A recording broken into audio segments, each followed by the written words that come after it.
Dennis's chickens are out there doing power squats, and he's just like, that's awesome. They've got to have like little chicken treadmills and like weight, like you got counterweights, you can do rubber bands, you can do all that stuff. Yeah, it's just build like a small gym. They don't even have to use it. Just put it there, and then people be like, that one works out. So.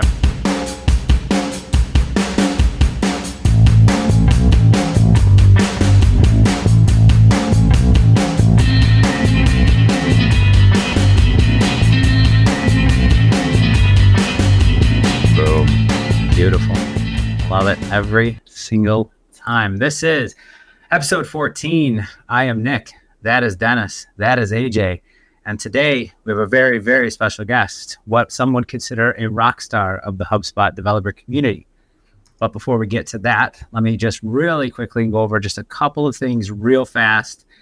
First off, if you're not already following us on YouTube and you want to see back episodes, you can easily go to youtube.com/@HubSpot_developers. Oh my God. Amazing. Do you like that? No. See, Dennis taught me and gave me control over some stuff, so now I can do like big boy things. So it's always nice to be able to do that. Proud dad over here. And then if you ever want to know what's going on in the HubSpot development world, you can always also go to our changelog. And for those of you on audio, of course, developer.hubspot.com/changelog. And then last but not least, we have everything for upcoming dehugs right here at events.hubspot.com/developer. That's from my boy Dennis. If you haven't checked out if you have not checked out as well, the React one that just happened, I believe on the 27th, just recently, right? You should definitely go back and watch that. Very awesome. Was not able to attend that. I apologize. That was during my lost my voice and very sick phase. Whatever. Because you weren't there. It probably was. It'd be a lot more smoother. And then also, if you don't already feel like you don't know enough, head on over to the Academy at academy.hubspot.com and watch all of the things and check out all of the content and categories of things that you'll need to learn, because it is vast and HubSpot covers it for you. So, but all that aside, without further ado, our special guest is going to be Teun. Teun, why don't you introduce yourself, tell everyone who you are and what you do? Yeah, thank you. So I'm Teun Rutten. I live in the Netherlands with my wife, 2 kids. I'm the head of development and design at Bright Digital, which is an elite HubSpot agency. I think I've been working there for almost 9 years now. Really? Yeah, it's insanely long. I actually started there as an intern, and they offered me a job after the internship, so I just stick around. And I have the honor to lead an amazing team of 9 developers and 4 designers. Been working with HubSpot for I think 5 years now. And that's also how I was introduced to the community, right? I was kind of looking for complex use cases and bumped into the forum and just started asking questions there. And that kind of turned into a challenge to start and try answering questions of other people's. And that's how I became quite active in the community as well. How did you get in, at the very, very beginning, what was the thing that kind of, because you're leading both design and development now, so that's like a wide range. What got you started just in general and into the whole kind of like technology spectrum? Yeah, great question. So before I did any technical related studies, I was actually studying international business languages. And I really liked the marketing part and the international part of those studies. However, the perspective that study gave me wasn't really what I was looking for my future. So I just took a break and I started working at a technical support center for a big internet and television company in the Netherlands. And in the meantime, I was trying to figure out what the heck I wanted to do with the rest of my life, right? And that's quite hard to make like a definitive decision on what studies you should follow. Well, I was also a bit of a gamer in that period, and I really liked the storytelling aspect of games and the way they were designed. So my girlfriend at the time, which is now my wife, proposed a study where you got the chance to start developing games. And it was called Communication and Multimedia Design. It was quite a broad study, right? So you had different semesters you could choose and kind of create your own path to get your final job at the end. So I thought, well, why not? And I tried those studies and I loved it. And during those studies, we had to choose our own classes to follow, right? So you can either pick a C++, C# studies. You can choose game classes, either in game development or game design, but also a class which was called Create a Rich Internet Application. And that used the mean stack. So Mongoose, Express, Angular, and Node in this case. And that got me hooked. And after I had those classes, I just knew that I wanted to do something at either an internet company or at least start building web applications. So that's what got me started and got me into the development role. How much? Oh yeah. Sorry. What year was that? I apologize. When did you start doing the Angular development? When that was, I think I think it's 11, 12 years ago now. Yeah. Okay. Yeah. I even had a class that taught me ActionScript. And that was like during the period that we learned that Flash was going to be deprecated. So we were like, okay, what the heck are we doing right now? But, seriously. Yeah. Wow. I was going to ask you, how much empathy did the technical support specialist role kind of instill in you? Because I first started as well, like right out of school. Kind of my first job was kind of along those lines as well, but it was for like dental websites and like people in the medical field. But it was most of it was a good portion of it was technical support. So how much empathy did that kind of instill in you, having to kind of go through that as your as one of the first roles? I think quite a bit. It really taught me what challenges people run into when using either hardware or software, right?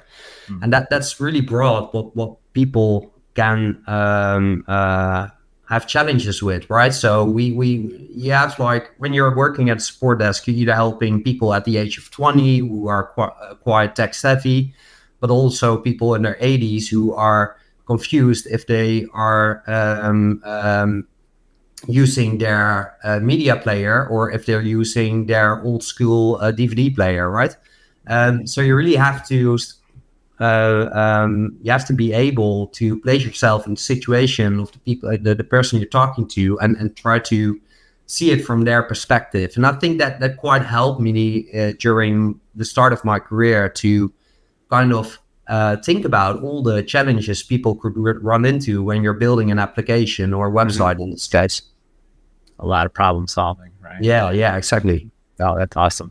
Now, being on both sides of the sword, or the double-edged sword of both design and development, is there of the two, is there one that you like more so than the other? Because I've kind of always leaned towards, like, I love development and I love coding, but like when it comes to like the design aspect of things, that's something that always kind of drew me to something more so than the other.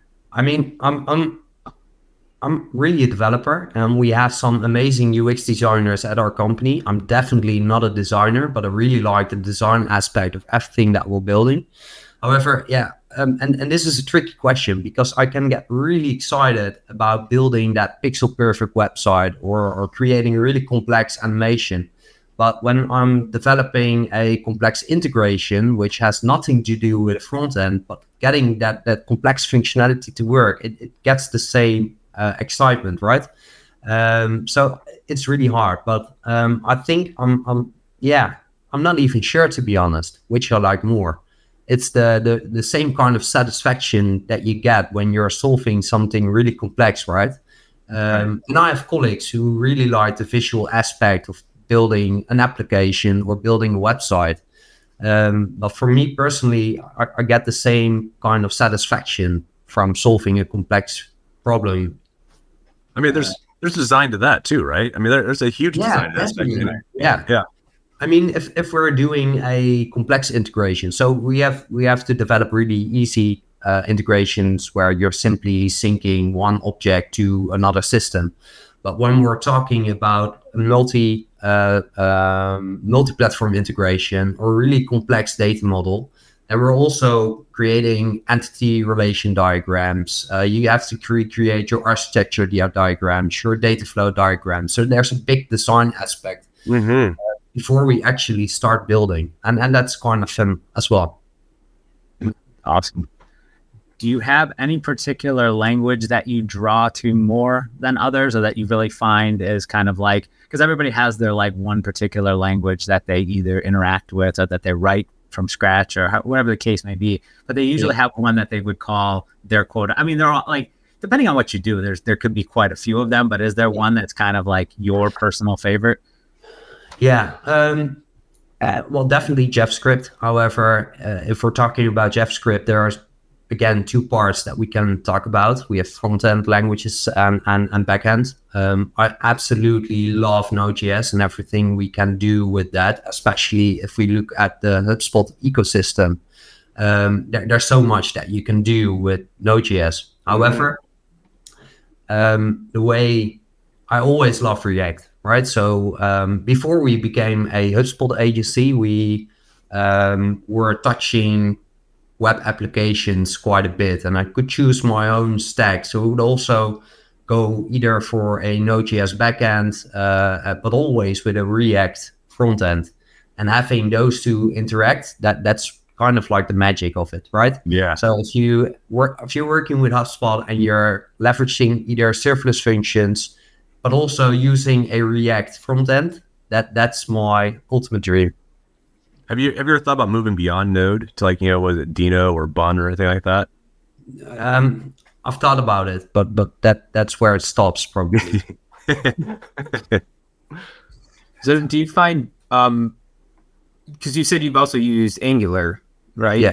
So like, what do you find React easier than Angular? Because I dabbled in Angular a little bit for a project way back, and I remember I tried to use it with HubSpot, and just like the handlebars thing was just we ended up having to basically tell Angular to look for a different thing other than double curly braces, because that was Hubble at the time too. Yeah. It was total conflict, but when we changed it up, it worked. But I'm just curious what your thoughts are on using Angular versus React now. I mean, when I was building web applications outside of HubSpot, so I had not to think about the tech stack that would work with HubSpot, right? I still would choose React because Angular has like it's an MVC framework, right? So you have your models, views, controllers, and that kind of forces you in a certain way to develop your application. Where for me, I think we're talking about 6 years ago, probably last time I really built a web application outside of HubSpot, that is. And GraphQL was becoming a thing then, and I really liked the Apollo GraphQL framework and library. And I also use Prisma then. Mm-hmm. That's like a data layer on top of whatever database you're using, which works really nice with Apollo GraphQL and other GraphQL solutions. But why I preferred React back then is because you can simply plug in React in whatever tech stack that you're using. But when you're using Angular, you suddenly have to keep Angular in mind and build your tech stack around Angular. So based on that, my preference always goes to React. How did you feel about Vue? Because I feel like Vue is even more plug and play than React.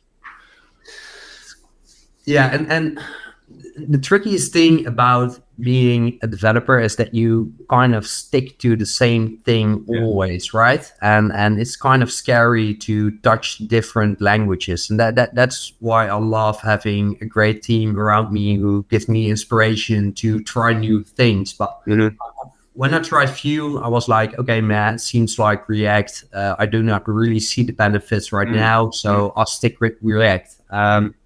but yeah, it's a really fun language as well, but quite similar in my opinion. If I remember correctly, one of your first frustrations with HubSpot was it wasn't React. Like you couldn't use, or it wasn't easy to use with the React, correct? Like Yeah. So before we started using, let's go way back, right?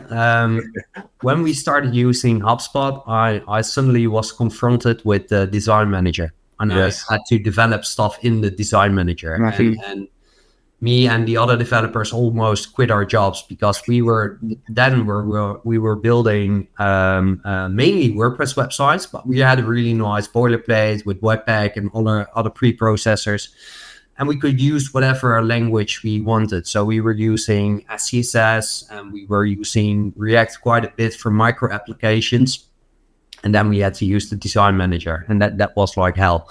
But I think almost 2 or 3 months later, the CLI was announced. So we were, okay, heck yes, we can use Webpack again. We can try to start using React as well. But I tried to implement the normal React library, and I was hit with like a shitload of conflicts. And I think I reached out to Zach back then. Yeah, that'd be right. Zach Wilson? Yeah, okay.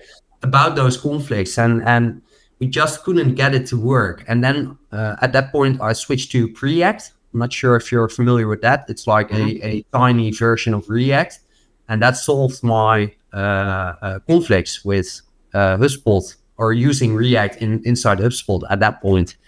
And we've been using it ever since for micro applications, because it's great when you're building a CMS website and you do not have to load the full React package in there.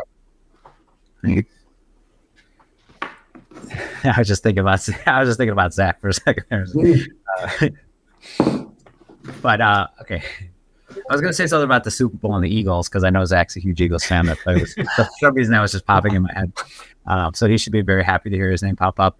But overall, like, a question I have for you is, what are like some of the, you don't have to name all of them because there could be many, but like, what were some of the, like, especially like transitioning from like those early stages in your like tech career into now, what were some of the things that you'd say like kind of came up as like roadblocks that you had to kind of creatively overcome?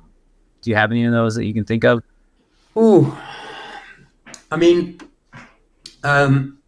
when I started working at Bright, I was probably like one of the only developers there, right? We were always with either 1 or 2 developers, and that was before we started using HubSpot, because at that point we started to grow quite a bit. But I think the tricky thing was to learn. When you do not have other developers around you, it's quite hard to learn what there is available, how you can use it. And I think that was my main roadblock during my career, that I didn't have that mentor. I had a great mentor at the beginning, when I started. But during my career, I had a few periods where I was like the only developer, or had a junior developer besides me. And it's really tricky then to get inspiration, try new languages, understand how they are used. So you're kind of searching for other people to discuss that with, and have those brainstorm sessions. Yeah. So I think that was the trickiest part. But then I simply try to get into communities, right? And join React communities and search for that kind of interaction there. Yeah, I would just agree with that, man. Like, I remember I was in kind of a vacuum myself with just developing on my own, and then I tried to take this freelance project. This guy said, Git, right? No. Yeah. So like, no one ever told me. Like, I was just doing this all by myself, cowboy coding this entire time. It's like, oh, you need to start doing that, and it's a huge difference when there's other people who can teach you how to do things. Yeah, exactly. And I mean, right now I'm the lead, but you still have those moments where you're thinking, am I doing the right thing? Yeah. Am I embracing the right languages? And you always need senior people, or at least people with other experiences besides you, to get that outside view on the way you're doing things, right? And that I think that's the trickiest part for probably every developer out there. Well, how do you make the decision now? I mean, you are the leader, so you kind of have to forge the path. Yeah, but I mean, I have a great team, and I'm not the kind of lead who simply makes the decisions, right? So I like to confront my team with a problem and see what kind of solutions they come up with, and based on that, I always have like a general idea of what direction I want to go in. But based on the solutions they propose, we come kind of with a team effort to some kind of final solution. And then you suddenly get really creative ideas that you wouldn't have thought of yourself, right? So for an example, right now we're kind of looking into how we can use AI in a more efficient way. And I'm simply dropping examples in the team, and they get some really creative ideas on how we could leverage that and use certain prompts to make it more efficient. And that goes for all subjects, right? Mm-hmm. So what I'm hearing too, and real quickly, and Nick, I apologize, I'm totally taking over here. No, these are good questions. I can't argue with good questions. What I'm hearing right now is that you let your team take your job, and you're just lazy, and you just let them do all the hard work. Yeah. And they say it's like, I'm a teacher. Yeah, exactly. Yeah. Okay. It really sucks because now I can't share this podcast with them, but it's like. So let me ask you this: in terms of, like, you said you started as an intern and now you're a lead. Do you find that the way that you kind of lead the team is based upon previous experiences from managers that you've had? So like you're kind of building off of like the mentors that you've had throughout your life and taking bits and pieces from it? Or are you just kind of going into this going, I'm going to do the best that I can do in the way that I'm going to try and lead and forge like your own path forward in a leadership style? Or are you adapting yours based upon the mentors that you've had? No, definitely based on past experiences, right? Based on other mentors as well, and just taking the great things that you notice that would work for you and try to adapt that in your own way of working. And I think that's great. I had some really great mentors in the past, definitely when I started, but also my current boss was more on the leadership part of my role, a really great mentor. And you're always looking at what other people are doing and if that would work for your team. However, right now we have we think around 5 teams, and you really notice that the culture in a team can be really different, right? So we have marketing teams, we have HubSpot teams with only HubSpot consultants and implementation specialists, and they all really have they need a different approach, and they have different needs in the way we organize things. Well, if I'm looking at the developer team, but also the design team, they really need a different approach compared to the others. And I think you just said something that's really important, is like, depending on what the purpose of the team, the approach is going to be different, and they're going to need different stuff. Because I've seen a lot of places where, you have like 2 different development teams working on 2 different projects that are 2 different systems, but they're trying to utilize the exact same type thing and kind of like shove one mold into another. And it doesn't always come out great. Like sometimes it works, but it probably wasn't the most effective. So I think that's a good point. Yeah, it really depends on the people that you have as well, right? Because the most important thing is that they have to fit in the team, mainly on a social level. But if they click with the team, then the way of working is also going to work for them, right? So I think that's probably the most important aspect when you're trying to mold a certain approach and way of working with a specific team. Yeah. To pull on that mentor thread a little bit, is there a piece of advice that you've been given throughout your experience there that's kind of really stood out? And then follow-up question, and this could be the same answer too, so this might be a little easier, but is there then a piece of advice that you've kind of either formulated yourself or crafted yourself that you find yourself giving to like those on your team and people that you're kind of leading? You don't have to say anything about me, Teun. It's okay. Yeah. Okay. I'll do that. First advice you ever got was from this guy named Dennis, and let me tell you, it did not go well. Yeah, exactly. All right. No, I think the best advice I have been given is that you do not have to know everything and be the best in everything, but you have to surround yourself with people that fill in the gaps, right? Because when I was kind of like a few years ago at a point where I had to make a decision: do I go for that leadership role or do I go for that senior developer role? Mm-hmm.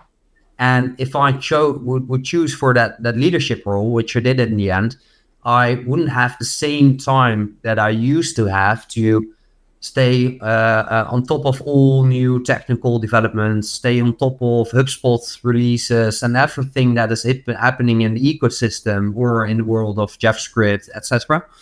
And I was quite scared to not have all that knowledge again and accept that I couldn't learn everything anymore than that I would use to learn, right? Because you only have a certain amount of time in the day. Right. And surrounding you with people who will probably outsmart you in a few years is something that you have to accept, but is also really important to start on quite soon. So I think that was probably the best advice that I have been given, and to translate that to advice that I give is the same to my team. You don't have to know everything. Start with working on something that you're passionate about and specialize in that. Then your work will become fun, and the rest will happen after that. Love it. Love that. Yeah. That's. I mean, I surround myself with people I'm hoping one day know more than me as well. I mean, Dennis and AJ, you're getting there. You're getting there. Working on it. I was totally 3 years behind. That's all. Without them, there's none of this happens. Just to be clear. For those on audio who don't see me laughing at that. And I guess the question I have, and there may not be an answer to this, but you talked about that fear. I personally, like, I also have like that fear when it's not being sure that you're going to be able to, like, if you transition from one thing to another, like keeping up with like certain aspects of it. Is there something that you did to kind of, and I say kind of get over that because maybe people don't get over that. I don't feel I have, but whether that be in the form of like things you're reading or things you're like keeping track as far as like certain newsletters, are there things that you do to try to keep up with technology to kind of reduce that fear? Yeah, definitely. So I try to stay up to date with all the releases that happen, and I have to pick what I'm following, right? So if I go full focus on HubSpot, then I do not have time to stay on top of every front end release that happens. I used to do all of it, but I have to choose where my time goes, right? So currently I'm mainly focusing on everything that is happening inside and around HubSpot, and I'm simply trying to translate that towards my team, how we can adopt it if we want to adopt it, and how we can build services around it. Because that's mainly my role, right? I have to, well, first of all, my role is to make sure that my team can do its job in a fun way. But besides that, I have to also make sure that we have the right services to offer and that we can help our clients in the right way. So yeah, my thing right now is simply staying on top of the product updates, staying on top of the developer changelog. One thing that is really helping me is being part of the developer hub, because I get to meet a lot of different people that give me a lot of inspiration on how they leverage things and how they utilize everything that gets released. But besides that, my main focus right now is making sure that I have other people in my team who are starting to do the same things that I used to do, right? So I really get a lot of satisfaction from teaching my team and making sure that they are way further on a technical knowledge level than I am right now. So that's my main focus. Excellent. It's one of those things where I'm just trying to, in my head, I'm just thinking like, it's one of those things where you want to do everything all at once, but then reality kicks in, and then real life on top of that, right? Outside of real life also then kicks in. And it's kind of like one of those things where it's hard to, you have to kind of pick a focus, at times. With is seeing that time does become limited. Are there any things that you've done as far as like conferences or workshops or anything, it doesn't have to be like, right this second, or maybe there's some you want to attend in the future. I remember seeing that there was I can't remember the name of it now. I'll have to look it up, but there was it was an online React kind of conference, and I can't remember what it was specifically about. But are there things like that either you've done just recently that stand out in your mind as far as like workshops and conferences, or something in the future that that's upcoming that like really sparks your interest right now? Yeah, so I really like the events that Git Nation is managing, or where you get access to. But I think that the main thing that I want to attend is going to be the React Summit. That's in Amsterdam. I think it's also in the States, right? Yeah. So that's the main event I'm looking forward to. But other than that, it's been quite some time since I visited an event the last time. But like I said, the developer hook and the webinars that we have from there are quite an inspiration as well, right? You get to meet a bunch of really inspirational folks who are showcasing all kinds of cool stuff that they're building, either with HubSpot, but also with different platforms. So that's kind of filling that gap right now. Yeah. Also, I would like to point out that Teun was he was a mentor as well for the last go around. So I think that is a pretty huge deal. During the mentorship program, I freaking love that program. It's really, really fun to do, and you get to meet a lot of ambitious folks who want to. Yeah, they. The fun thing is that when you're starting the developer mentorship program, you're expecting people who want to learn how to become a developer. But I had two people who both told me, "No, I don't really want to become a developer. My goal is to become some kind of connection between our HubSpot team and the technical team, maybe like a solution architect role." And they really wanted to try and work with the development tools of HubSpot to understand how they could use that when designing a solution for the clients, right? And I really didn't expect that. They all wanted to build CRM cards. That's like the hot topic right now. But it was really fun to notice that even not really people who want to become a developer were also trying to understand we build things on top of HubSpot. And I had two really amazing folks, one from Spain and one from Norway, and they were so excited to start understanding the small aspects of building like a CRM card and how the front end is connected to the back end. And that was really fun to do. That's awesome. That is really cool. That's one of those things where like it's not just nice to be able to like have, like, if you're going into development to like have a mentor, but like you said, it branches off. Like you may not even, because we always make this joke like what you go to school for or what you like originally intend to do isn't always going to be the thing that you like find yourself, 10 years ago I never saw myself. Yeah, it's mostly true. And just to be able to have like, I think stuff like that, like the mentorship and having people like you, which thank you for doing that, be able to help just kind of guide people. I wish I had that. Like stuff like that did not exist. Or if it did, it wasn't even close to being at the level of stuff like it is now. Like the mentorship currently is here at HubSpot. So it was like one of those things where, and it kind of goes back to a little bit about what you were saying before with some of the ways you kind of, there's so much out there and there's so much to learn. It's a roadmap with a million different ways to get to whatever someone considers success, and like having someone to kind of like nudge you in the right direction and like even ask questions or be a soundboard, right? Like you say, being on an island and having that is so much more beneficial and influential than I think like most people. I mean, you just kind of don't realize it sometimes. You take it like, it's working here for 4 years, you take it for granted. Actually, I do. I'm like, oh, this is just the way it should be. Doesn't necessarily mean the way it is. So it's, but no, thank you for doing that. Cause that is, like I said, I wish that was something that we had.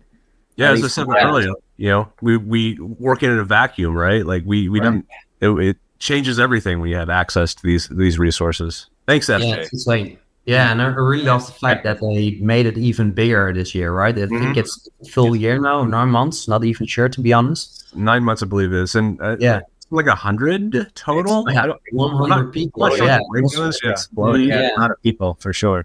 I know there were a lot of people submitted to apply this year for sure. Yeah, a lot of mentors as well. Really great folks. Yeah, you have to mentor. Yeah, which just speaks to the quality of the mentors and then the quality of the program as well. Yeah. It's really great. I tried to get Dennis to mentor me, but I ended up getting like a really HR called me in. It was really bad. No, I'm just kidding. Yeah, it's good. All downhill from here, friend. AJ was my mentor for my first couple of years here at HubSpot, and look where I ended up. So I can't really say. I did what I could. No one knows who I am, and I just host a podcast. That's all I do. But yeah, like I said, it's thank you for doing that. And it's just one of those things that we appreciate it, even though we weren't able to like take advantage of that, going into the business as well. But I want to kind of change. I feel like technically we did a little bit because like the developer Slack was in an essence. Okay, well that's my mentors. Like, that's fair. That's fair. I didn't have that before joining HubSpot. Like I remember talking many times to basically everybody who's right here, and all of us would just communicate constantly about like things we were building, things we were doing. And I learned a ton from everybody. No joke, man. I don't know what I do with it. Changed my whole developing world. I would not be working here today if it was not for the developer community. Honestly, I have to say the same thing. Like I wouldn't be anywhere in my career where I'm at if it wasn't for like the people that I met there and like all of this stuff. And like even though Melinda tells me that I have a horrible taste in music, which I agree, it's pretty bad. That's true. But like I've learned a ton from her as well. Like there's just everybody who I feel like a lot of people have been my mentors, but to have a program that is strictly around that now, I just think it's phenomenal. Sorry, I'm watching a school bus pull up on my corner. Long story. Let me change gears just a little bit. And now Dennis has called you a rock star as far as the developer world. Indeed. Moving away from the developer world a little bit, what are some of the things that you do as non-techie as humanly possible can be? Everything's techie to a certain extent, but what do you do to unwind? And with that question, I will be right back. I promise. I just have to go do something really, really quickly. Awesome. Okay. So as non-techie as possible. Well, I'm even though I'm a developer, I'm really an outside person, right? I love to work in the garden. I think Dennis and I share a passion. Yes, we do. Yeah. So I'm starting. What is it called in English? We call it moestuin in Netherlands. It's the growing your own food, right? In the garden. Yeah. So I'm currently I've planted the seeds right now. I put a few in my kids' room. A few downstairs. My wife is already going crazy because there are little plants everywhere right now in the house. But that's really fun passion. Sadly, only a few times a year. But that's what I love. But besides that, I love building stuff as well, right? Simply building something inside of a garden.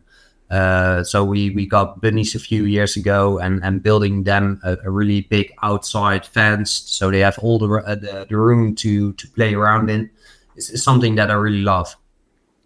And I recently picked up a new hobby, which I didn't thought I would get hooked into, which is building aquariums. And you might think, no way. How the heck are you building an aquarium? But I really love the fact of aquascaping. Simply getting an aquarium, making sure that you're getting the right ground for it in the right color, trying different plants, placing a bit of wood, maybe add some fish or some shrimp, but that isn't even the fun of it. Simply building like a little underwater world. That's something I really love. And I'm using quite a bit of my free time right now, simply managing the two that I have currently. I think it's besides me. So yeah, that's quite a bit of fun to do. But yeah, I think the biggest passion is anything outside, anything with gardening, and probably building stuff outside as well. I just watched a 20-minute YouTube video on aquascaping, all that good stuff. It's so much fun. Yeah, I really want to do it. I ran into a Reddit community regarding aquascaping, and they have like the most insane builds that you're seeing. And each time I see one, I'm thinking, okay, I should get a third aquarium. But then I look at my wife and I think, okay, I shouldn't get a third aquarium. But it's so much fun to do. Have you considered doing something outside? I like building like a little koi pond type of. I'm not sure how much space you have. Yeah, I don't have that big of a garden. It's fine, but not that much space. But I simply bought a plastic top. I think it's probably 200 liters or so, and just built some kind of wooden frame around it so it look fancy. And that's the things I will get excited about as well. Besides anything tech related, in that case. Does aquarium building get as crazy as PC building, where there's like the newest little thing that you gotta have? Like I like there's times where it's like I don't need to buy anything else. It's fun because I used to do that, and it's like you don't need that little part. It's not. It's like it's completely aesthetic. You don't have to do it. Like I imagine building aquariums. I would have the same just like itch where I'd be like, yeah, it doesn't need it, but I gotta have it. No, exactly. Yeah, it's possible. I'm trying to stay away from all that. I'm simply I buy an aquarium and start scaping, but you have like a shitload of different lights. You have like CO2 systems that you can buy that are hundreds of dollars, where you simply manage the exact same amount of liters. Everything is smart right now, right? So you can buy all kinds of smart stuff for your aquarium as well, like a temperature meter, but also a CO2 meter. So you can spend a lot of money if you want to, but I try to keep this as simple as possible, because otherwise I will probably be broke in a few months.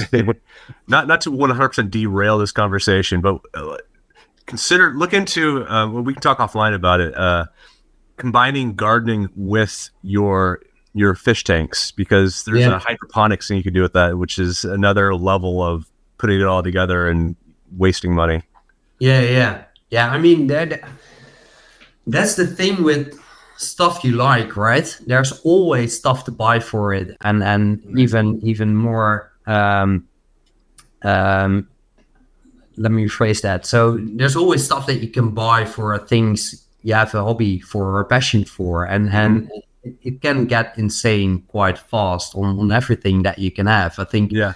Talking about gardening, you probably also spend a few bucks on the little stuff you have in your room. That's the tricky part, right? Yeah. But you kind of need that, though. I think at the end of the day, you need something that kind of takes you out of your element just a little bit, especially if, like, with the world that we're in, or it's like, I don't know. I'll be a little conservative on the guess, but like anywhere from like 8 to 10 hours a day sitting in front of a computer, just work related. If that, the last thing you want to do is be like, my hobby is going to be another 8 to 10 hours staring at the computer. It's like you'd be like, it's painful. It really is. So like those type of things, I'm very appreciative of people who can find something that like motivates them, like being it like. The love for tech and the love for work, having that same sort of love for something outside. Like I try to do that with like carpentry and things like that. I'm horrible at it, but like he tried to do it. I've tried. He's seen the outcome of some of the stuff. I've tried. I've been to his home. He tries really hard. I do. It's but it's like there's an appreciation and sometimes almost envious of like people who can like find something that they love and can pour that much passion into, and I'm sure kids love it too with the aquariums as well. Yeah, definitely, they love it. Fantastic, right? Yeah. Yes.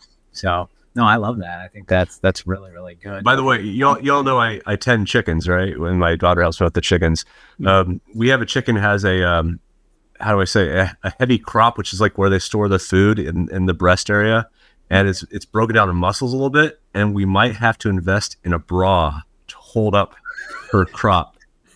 Speaking of things, it's amazing. Oh my gosh! Dennis's chickens are out there doing power squats, and they're just like, that's awesome. They've got to have like little chicken treadmills and like weight, like you got counterweights, you can do rubber bands, you can do all that. Yeah, it's just build like a small gym. They don't even have to use it; just put it there, and then people be like, "That one works out." Sorry. Yeah.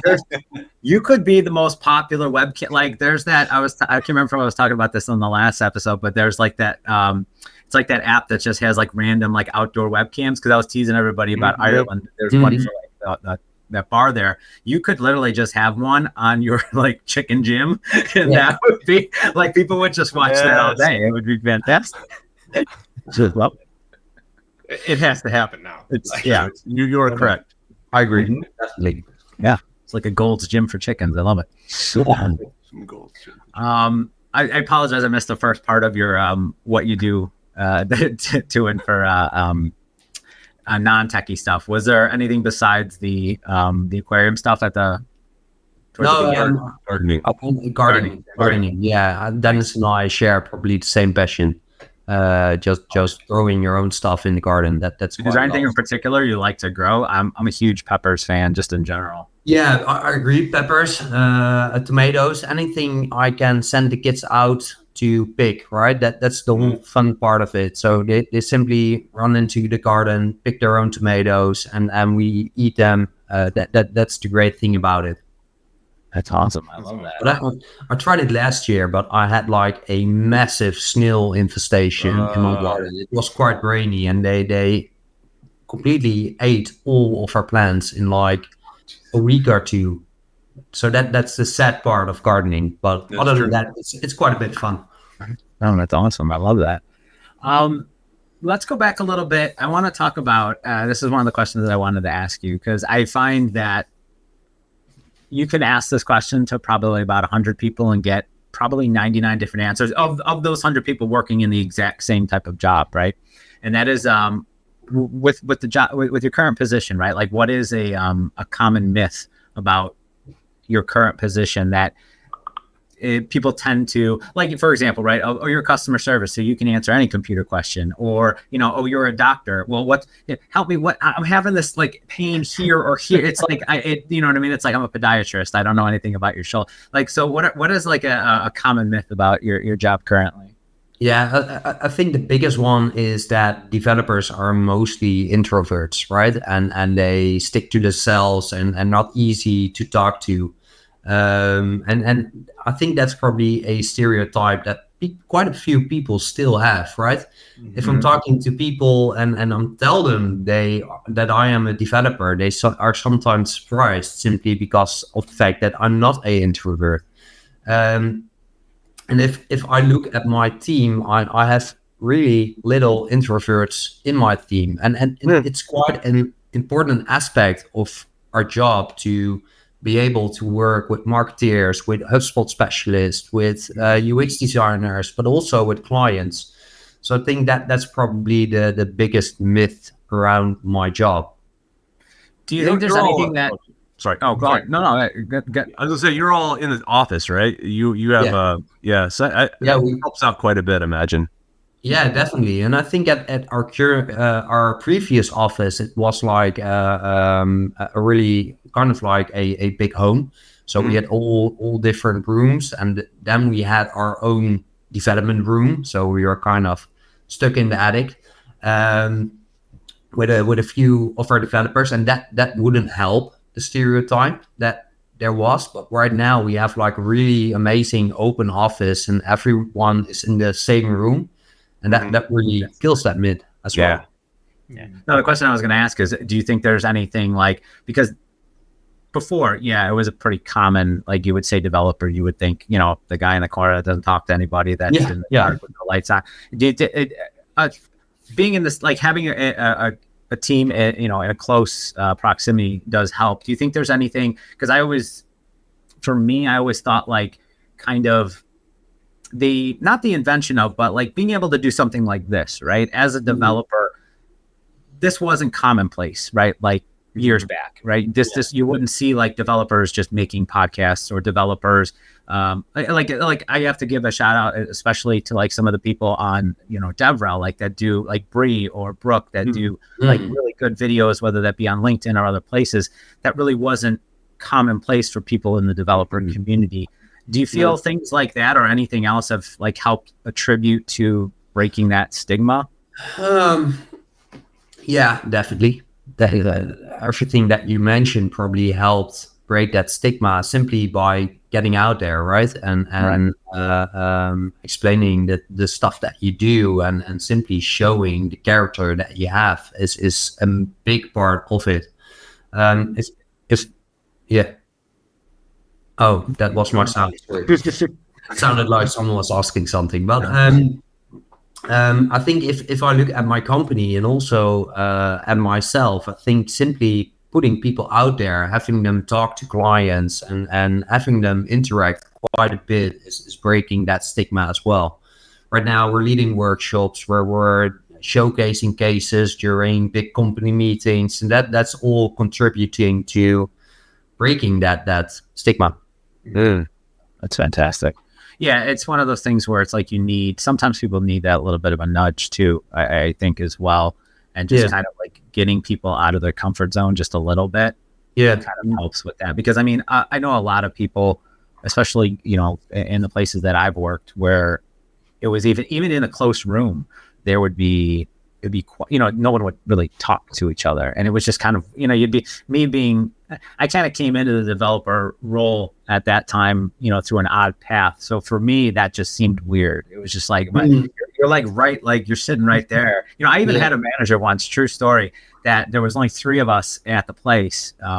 And he sat in the middle, and he literally would not let me and the other guy on the other side of him talk to each other. And I was just like, if he ever sees this, it's bonkers to me. I'm sorry, but it's just bonkers to me. I never understood the concept of it, but it was just like, it was literally this wall in between 2 developers that couldn't talk to each other. And it was just goofy. And so, yeah, I feel like there has to be, even if you do work in a close knit, like an office space, even there has to be that kind of push by, and it sounds like you have that kind of want to like people to go out there and express themselves, talk. But also, I think if we look at the people who worked in IT or in software development probably 20 years ago compared to the people who are working in development right now, there is quite a big shift going on. A lot of people are becoming a developer who would have done something completely different in the past, right? Even if I looked at my own studies, when I started those studies, I was like, okay, I'm probably going to be surrounded with only other nerds because I classify myself as a nerd as well. But it was completely different compared to that. I think most of the people who I would have expected, and now I'm kind of stereotyping other people as well, but I'm going to say it up. So the people I would have expected in like a business economics or marketing studies were suddenly joining the development studies as well. And if I look at my own team, I have quite a few people who started as something else but took studies to become a developer later in life, right? I have someone who used to be a chef. I have someone who used to be a designer. I think that's also helping with people who are in the industry as well. I mean, the word nerd has changed, right? Like that used to be kind of like a bad thing, and now it's like a badge of honor. Exactly. Yeah. You should be able to get something in the HubSpot Academy certified for that at some point, so you can put it on your listings and things like that. That would be I agree, definitely. I know we're running close to time, but I did want to ask you. There's one thing I really did want to ask you, and that was because to me, like, it doesn't just happen like when I first start my career, but like with every iteration or with every change in my career, there's always something that surprises me. There's always something when I go from either one vertical to another, something surprises me, one company to another stuff. So you don't have to name all of them if there are many, but like, what are some of the things, like, especially in your current role, like what are some of the things that surprised you when you first started?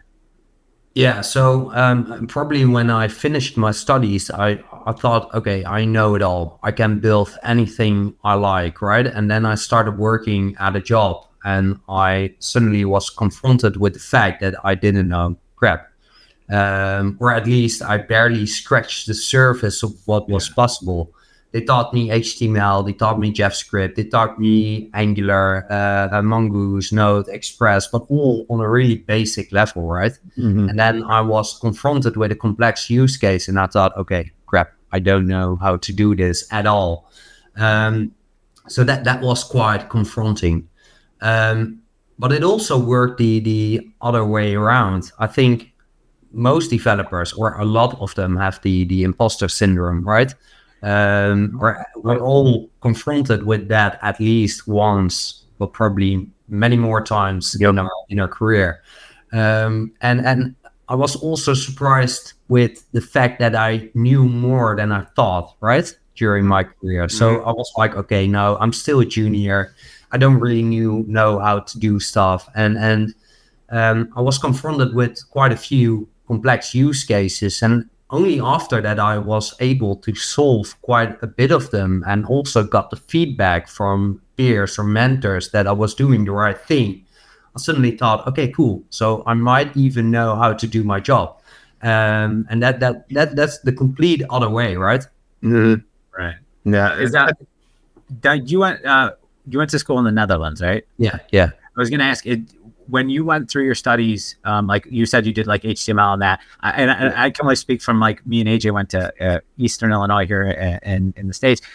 Was a lot of the stuff outdated like the minute you got out the door? Because that's how kind of like I felt. Is it? Yeah. Okay. The example I've given, the fact that one of my classes was, and my classes all, so I had to pick a class, right? Mm-hmm. And they all took around, I think, 3 months. And one of them was ActionScript, but it was the same year that Flash was going to be deprecated. So that was kind of like the example of, okay, it's all completely outdated. I know that at the school that I attend to, they are doing a much better job right now. So they're really trying to stay on top of everything that is happening. Mm-hmm. But I think when I was doing the studies, they didn't even know what React was or all more, the bit more recent technologies. Mm-hmm. And a full transparency too, like just in case you ever comes and finds me. I don't mean that in a negative. I just mean like at that time, like a few years back, if not even a little bit before that, that was just kind of just because of, I mean, it's always rapidly changing, but there's something to be said about that period where it went from like rapidly changing to exponentially blowing up to be, you know what I mean? Like the amount of like different areas of expertise you can go into now versus a couple of years back has, dramatically increased. Yeah. So even if it was hard for them to, I mean, it's even harder now, but it was still hard for like schools back then to try to implement some sort of curriculum in which wasn't obsolete. Hell, even while you were still taking the course by the end, you know what I mean? Before the course even ended. So that's always why I asked that, because I always just find it, I find it interesting. But then I think too, there's some supplemental help, if you will, like now, because you have so many other avenues to help kind of bolster that learning, right? You have the Academy, you have other things, Code Academy, you have other places that can kind of help supplement some of those things. But I always find it interesting. And because, you went to school in the Netherlands, I was just curious if it was the same there as it is here. Yeah. It's one of those Probably things. Is. Yeah. But even though I took the ActionScript class and it was outdated, it still helped me grasp the concepts of programming, right? I was really struggling with Java during my studies. But once I took my ActionScript class, I suddenly understood the aspects on how to use Java, and that helped me finish that class in the end. So I think even though a programming language is outdated, the basic understanding of programming and then having that logic in your mind is going to help you adopt any other language quite fast. So true. My GeoCities course really I was able to leverage that and go straight into MySpace without, seriously, just went straight to it. No problem whatsoever. What was the other one that was out there? Was Angel Fire hosting one of them too? Yeah. Right?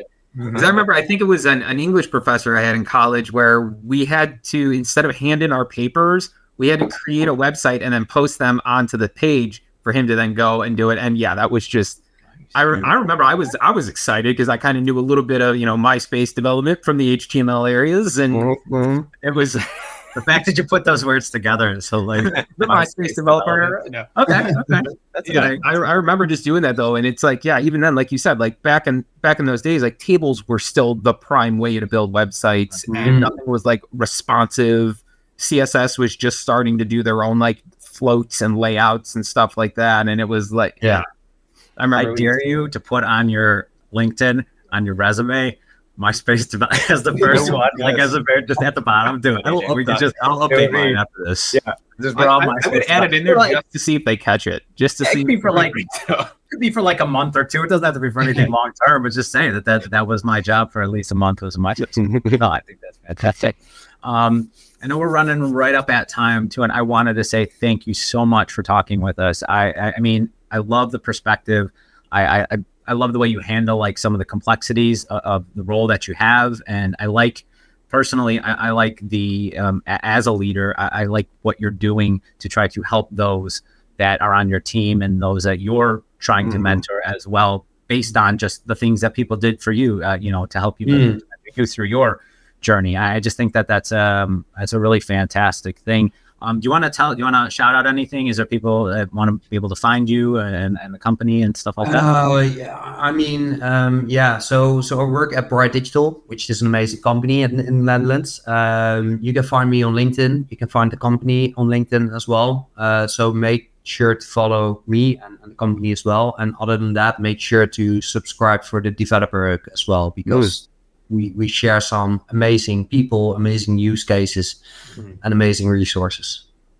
By the way, Teun just had a birthday on Friday, so just happy freaking birthday to you, my friend. Yeah, thanks, man. I did not know that. Okay, awesome. Happy birthday, man. Fantastic. Yeah, thanks. What better way to celebrate, right? Than be here on a Monday, right? Yeah.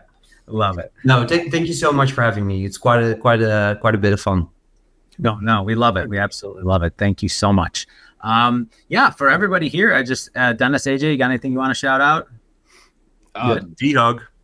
Yeah, probably developer hug more than anything. And yeah, dude, I've been following the things that you build, man. Like I'm always at awe by the stuff that you come up with. Like you guys are really good at Bright. You guys do a great job at Bright Digital. Thank you so much. I'm giving it a round. Thank you. All right, thank you everyone for tuning in. I'll leave you with this little piece of knowledge here by Ralph Waldo Emerson. He once said that nature always wears the colors of the spirit. Now, the reason was because he really didn't understand how to take his brand colors and inherit them into the theme through the brand kit, but and then set spirit as the default color. But once he figured that part out, everything was all good. Oh yeah, it's just a toggle. It was fine. All I had to do is go to the dev docs to learn it. That's all I had to do. Ending this stream right now.